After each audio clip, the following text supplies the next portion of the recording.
The story of the fish hatchery begins with the land, the river, and how things were originally. Starting from a small brook, the Connetquot River, which runs through the heart of Long Island, is the longest freshwater river on the island, and makes a perfect home for native brook trout that live in the river. The first people to fish this river were the Connetquot tribes who lived near the mouth of the river. They gave the water its name, Connetquot, meaning Great River. They would travel upriver and fish for brook trout with nets from long canoes. They'd prepare the day's catch at a site along the shore and bring the prepared food back with them for the rest of the tribe. This is the way it was until colonial settlements and buildings began being constructed in the area. The first of these was the Oakdale grist mill. Built in the 1720s, it still stands in its original spot, newly restored. The grist mill was built along the river, along with a dam to provide water flow and power to the grist mill. The dam backed up flow of river water to the north and flooded the shoreline, creating the main pond as we see it today in the park. This prime location for the grist mill brought later development to the area in the 1800s. A tavern was built adjacent to it by the Snedeker family in 1820, which served food, drinks, and had beds for rest. The tavern eventually gained such notoriety that a group of wealthy visitors bought the tavern and pooled their money together to purchase not only the building, but the 900 acres surrounding it.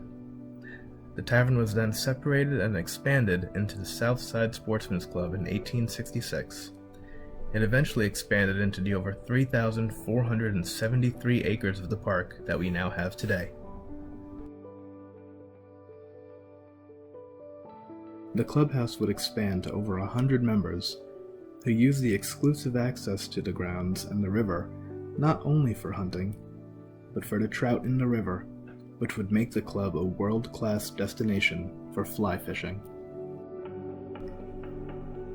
The sportsmen fished the main pond for trout, and constructed a screen system during its first year north of the pond to keep the trout from migrating upstream.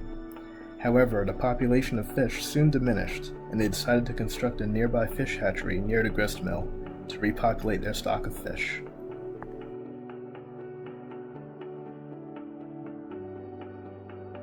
The first hatchery was built in 1871, just south of the grist mill and just below the main pond along the river. Take a look at a map of the park. See if you can find the spot where the first hatchery was built, just below the main pond.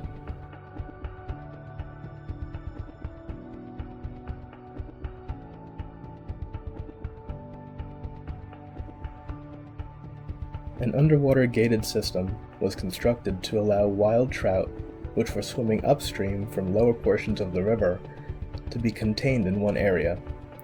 The fish would later exit this location, and the gates would be opened to allow them to continue swimming upstream. The sportsmen quickly realized, however, that other aquatic animals swim upstream as well, namely freshwater eels, which would consume the eggs and young trout at the newly built hatchery.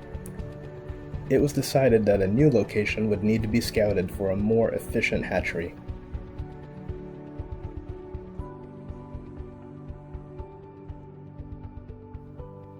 Further east, along one of the many tributaries that feeds into the Connetquot River, a site was chosen for construction of a new fish hatchery.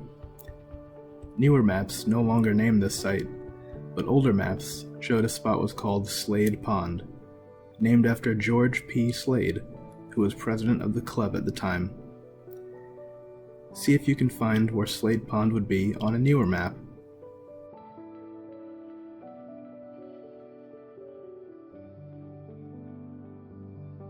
The brook just below Slade Pond would be the location for the second hatchery's construction. Finished in 1875, the site had a unique design for the raceways that were on site. A raceway is a man-made canal built specifically to hold growing fish at a fish hatchery. The raceways at this site would be constructed end-to-end along the natural flow of the brook. Unlike the first hatchery, fish eggs would now be hatched in a separate structure on site. Young fish were in the very first raceways at the top of the site, with older fish in each successive raceway downriver. Unfortunately, the sportsmen came to face another problem. Trout require cold and clean-flowing water to grow and develop successfully, and while younger fish would be successful in their first stages, older fish dealt with waste and debris kicked up by the younger fish above them, which would flow downstream and reduce the quality of life for older fish. This greatly reduced the numbers of adult fish able to be stocked for fishing. A third hatchery site would have to use lessons learned from the first two.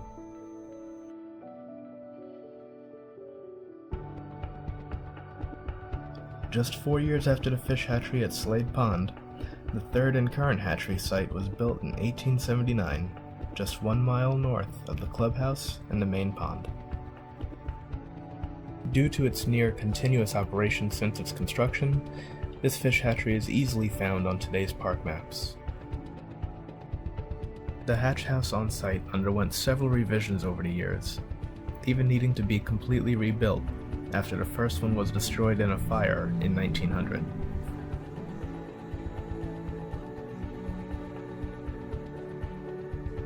The third fish hatchery would become the largest hatchery site of the three, with an operational hatch house on site where eggs would develop.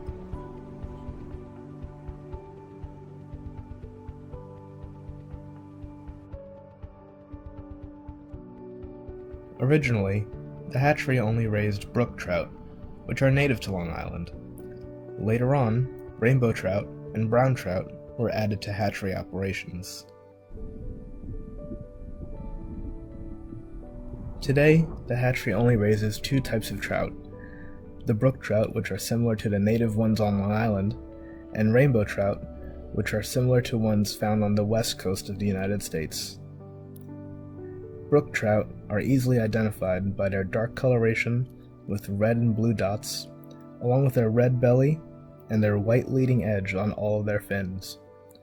Rainbow trout are easily identified by the pink sides and dots running all along their body.